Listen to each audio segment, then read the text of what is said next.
I'm a bit frazzled.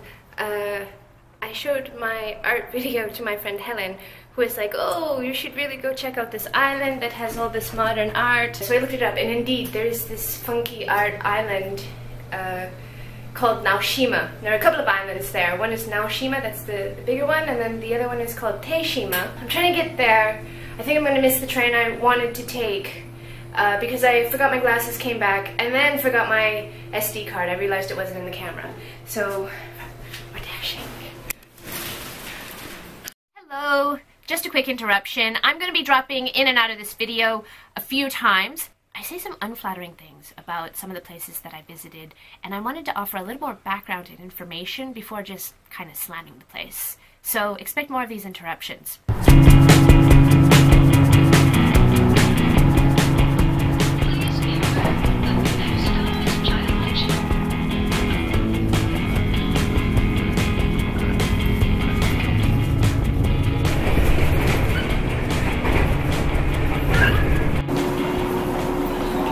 Indeed, I missed the train I was hoping to get. It's now 11:45. I've arrived at Uno, which is the last stop on the line, and then I've got to transfer to take the ferry. Now, this is clearly a popular destination. It's clearly a hipster destination. Secrets out, kids!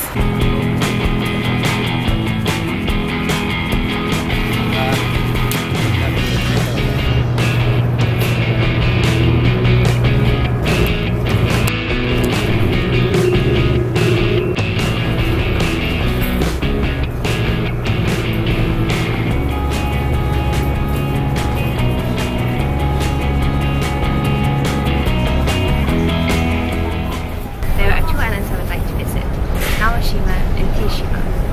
Now, in an ideal world, I would spend lots of time and see all the exhibits and be very, very fastidious like this. But that's not the reality of the situation. I just want to see a couple of islands. So I'll be coming in here. I have to get here, to get here, to get there. What I haven't made really clear yet is that the Setouchi Triennial Art Festival was in full swing when I made this trip. What that is a huge art festival that lasts 3 seasons, hence triennial, and it covered the whole area. In a way, I stumbled upon this, which was cool, but then at the same time, I didn't think that much of it. Anyway, back to the trip.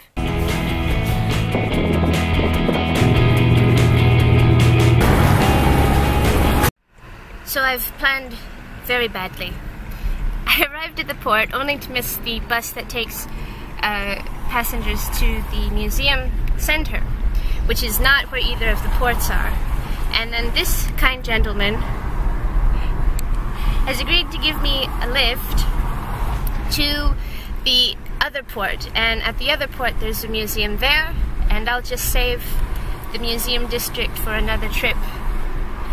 There's something in Honmura which is called the Ando Museum, and I'll go there instead and catch the ferry at 2:30 from there to Toshima. And it's apparently a very small island. The bus between destinations is 7 minutes, but they don't run very frequently. There's just 1 or 2 per hour. So I didn't plan this so well, but I guess it's working out either way.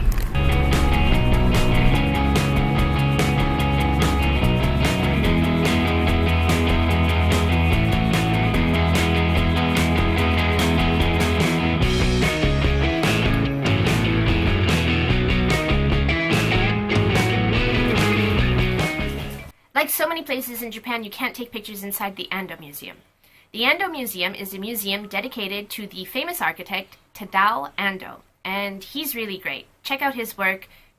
Amazing aesthetic. Now, if I had been able to take photos, you would have realized it was a really tiny space, but more on that later.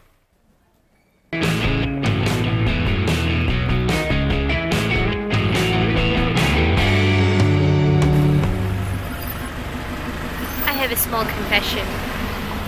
I don't really like this place. It's really charming, and the buildings are really cute, and everything is really well maintained. But this is a pretty hardcore tourist trap. Now, I totally confess I didn't plan my day at all. I'm not in the museum area. which is I think where most people go. But man, this is the most hipster tourist trap I've ever seen. For example, I went to the Ando Museum, which was really beautiful, but it was 2 small rooms, mostly photographs explaining the works of this architect, Mr. Ando. And that was it. It was $5.10 to go in. It took about 5 minutes to read all the boards. I don't want to be negative, but I just don't like this place. I don't know, maybe the other stuff that I'm missing out on is really amazing, but I suspect not. I'm holding out for Toshima. Toshima should be it's a better planned exhibition. Truth be told, if I had gone to the museum area on Naoshima, I probably wouldn't have gone to any of the museums. I did some research later and discovered that most of the places cost somewhere between $dollars to go in, and I don't think art should be that expensive. So here are some walls that I found.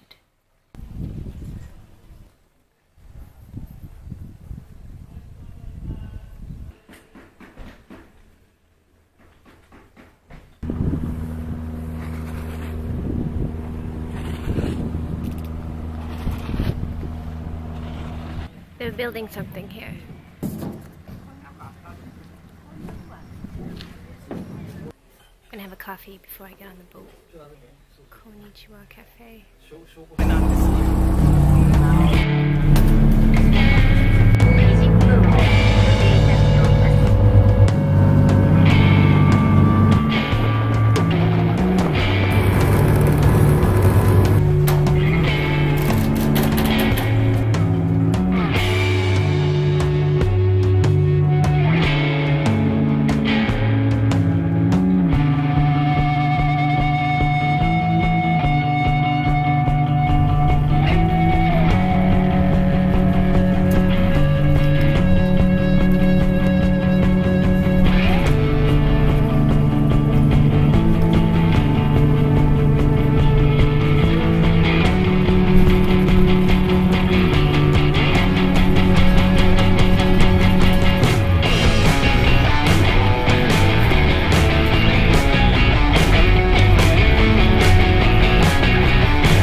This is the stop for the Toshima Museum of Art, and it's absolutely beautiful here. It was a much better idea to schedule a bit more time here. I really should have left earlier this morning, and I didn't. The transportation here is not convenient in that there aren't that many buses between places, so you really do have to plan, and you should probably plan places that you want to visit ahead of time so that you can be sure to get there in good time. Probably not a place to overschedule either, because if you miss a bus, you're just done. But it is really beautiful here. That's the museum there.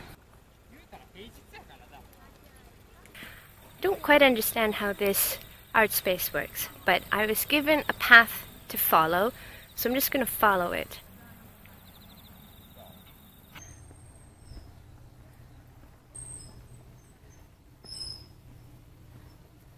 I'm heading into the dome space, which I guess is kind of the highlight of the museum here, but you can't take cameras in, so I have to shut this off here.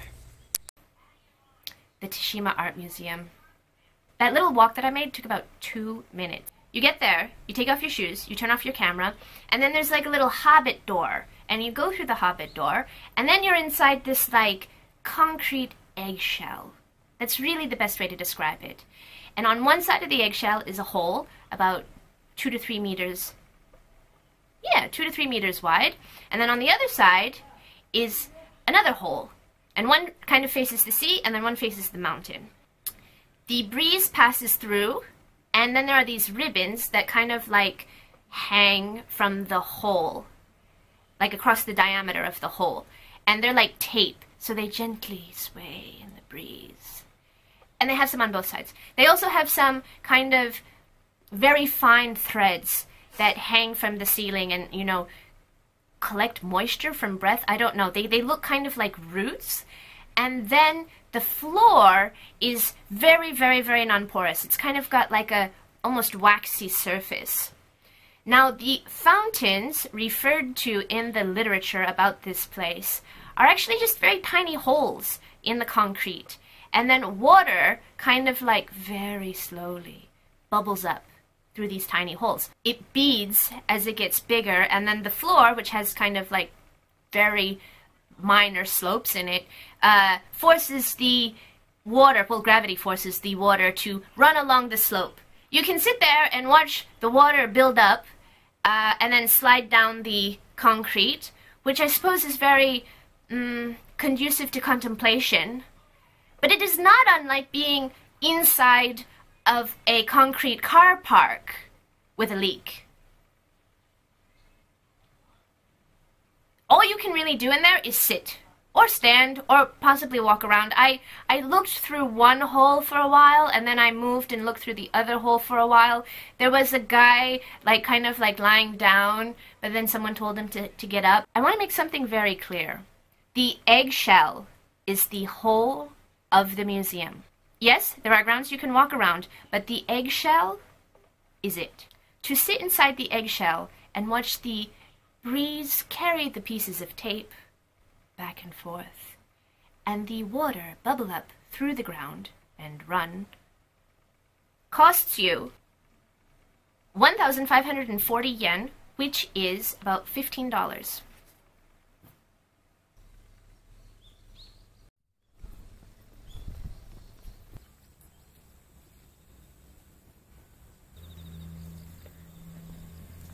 What you can't see, which is just like on this side of the egg, is another little egg, and you think, oh wow, there's more here, it's going to be like an exhibit. No, it's a gift shop wherein I purchased 2 postcards. They also have coffee and snacks, and you can take it outside and enjoy the view and that kind of thing, but that was expensive too. I'm going to head down to the port where I can catch my ferry to get back to Uno on the mainland and see what there is there. I've got a little bit of time to kill.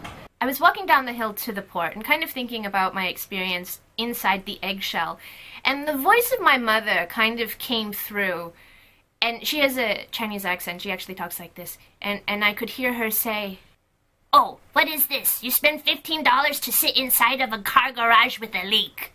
Which I fought this feeling where part of me was like, oh, this was like really fine art, and then part of me was like, no, you totally got ripped off and your mom's right. That voice kind of grew in me as I walked along, and she was right. You have to call it for what it is.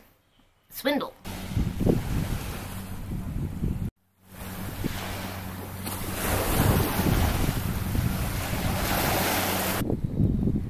Ship anchors, and then dwarves. So random. Beautiful flowers among this kind of marine industrial rubble.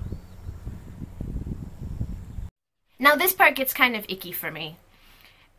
As I was looking at all this marine rubble, you know, like the kind of like run-down port and these kind of tacky places that sell ice cream, I was very much reminded of my hometown in Hawaii. And not that it's so rubbly, but that we rely on tourism, and there's a big distance between the tourists and the people who actually live there. And I started thinking about that, how, you know, people would come to Hawaii and they'd have these kind of romantic notions, and it had nothing to do with the reality of the people who like lived there every day. I started realizing that I was that person in this town, and I started thinking about the people who lived there in that town, and while they probably appreciated the tourism that's good for the economy, I wondered, you know, did they go inside the egg? Did they have to pay $15 to go inside the egg? What did they think of the egg? Did they get a discount to go in, or could they go in for free? And once they got in there, did they look around and say, like, wow, this is just like the inside of a leaky car park? Or did they really appreciate it? Or did they even think anything of it? Did they have any connection to this place that I traveled all this distance just to see? And it just left me with this feeling. But the best part of my entire trip that day was the beautiful sunset that you're about to see here. The video doesn't do justice. It was mesmerizing. So I hope you enjoyed this part.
So that was my trip. And I do want to say that despite not really liking a lot of the trip, it was still worthwhile.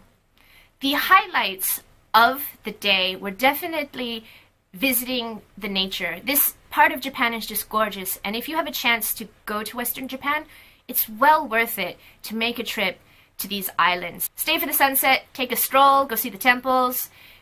If you missed the art, no biggie. I want to say that I hesitated to say something negative about my art experience in Naoshima and Teshima, partly because I think they're doing good things. I think it's good for the local economy, but also because I think I might leave myself open to criticism from people who might say, oh, you don't get art. Like, it's really, really, like, great art and you don't get it, and it's not about the cause. That might be the case. If you had a different experience in Naoshima and Teshima, I would love to hear about it. If you felt that $15 to sit inside of a concrete egg was totally worth your money, I want to hear why. So I'm going to stop here. Thank you very much for watching. Please subscribe below, and I'll see you next time. Thanks!